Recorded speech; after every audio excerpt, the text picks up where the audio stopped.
My name is Dan Fifer. I am the studio chair for printmaking, photography, and digital arts. I teach those three mediums. I particularly like to work in alternative processes and photography.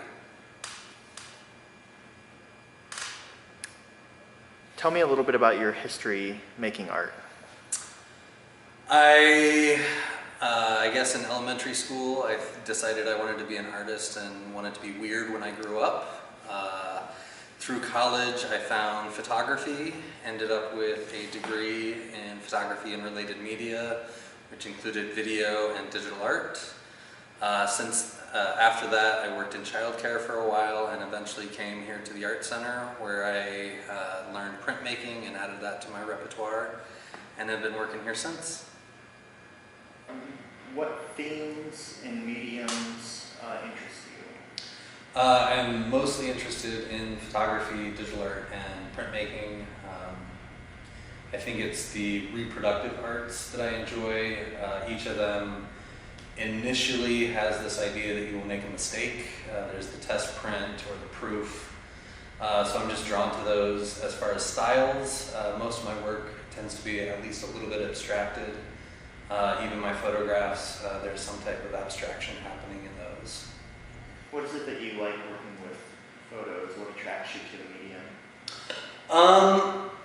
To be completely honest, I am drawn towards these mediums because of my short attention span.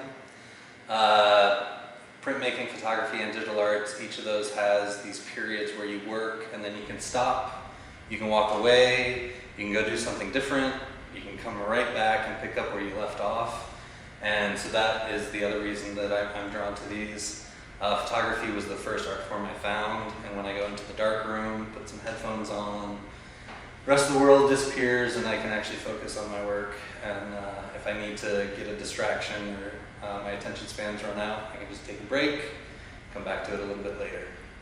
What's the most rewarding thing about teaching your students this art form that you love so much?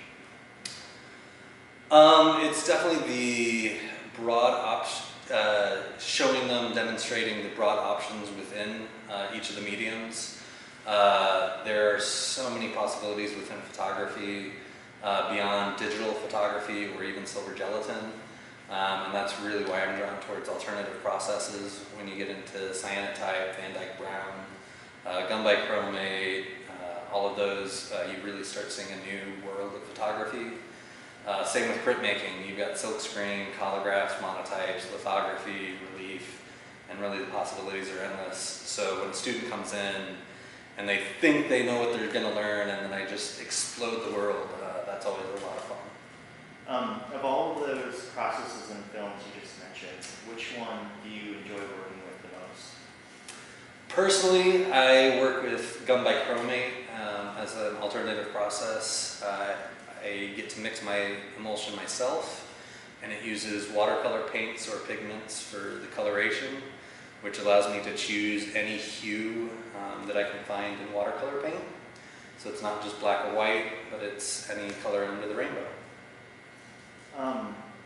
Shifting gears a little bit, what are you most looking forward to with your exhibition opening that you have just earned yourself for next year? I'm looking forward to the freedom. I've seen what the previous winners have done. Ben Johnson had an amazing light up show in a black room. Vandra was able to show different workshops she attended. Debbie Kirby put on an excellent story with her ceramic work. So I have no idea where I'm going, but the idea that it's free, open, that's really exciting, and the possibilities are endless. What kind of themes have you been tinkering around and playing with in your head when you think about the show in the future?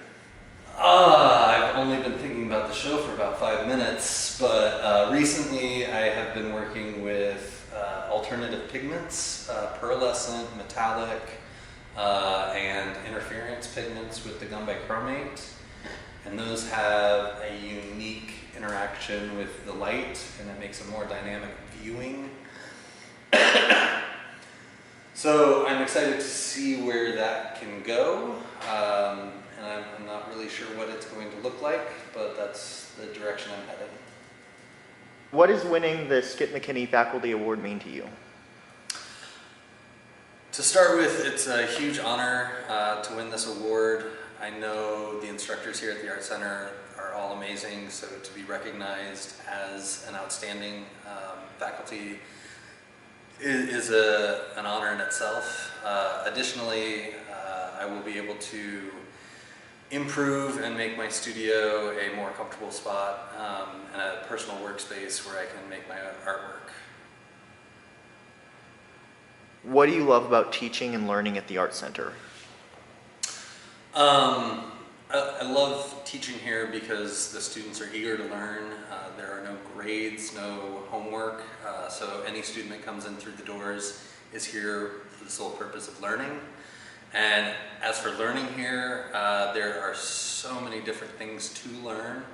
I've been able to take or teach a class in all 10 mediums here. And so the possibilities again are just endless, and every day is something new to learn or to explore. So that's why I like to learn and teach. I would also like to thank the McKinney family for this award. It's incredibly humbling to be nominated as a finalist, let alone win the entire thing. So thank you very, very much.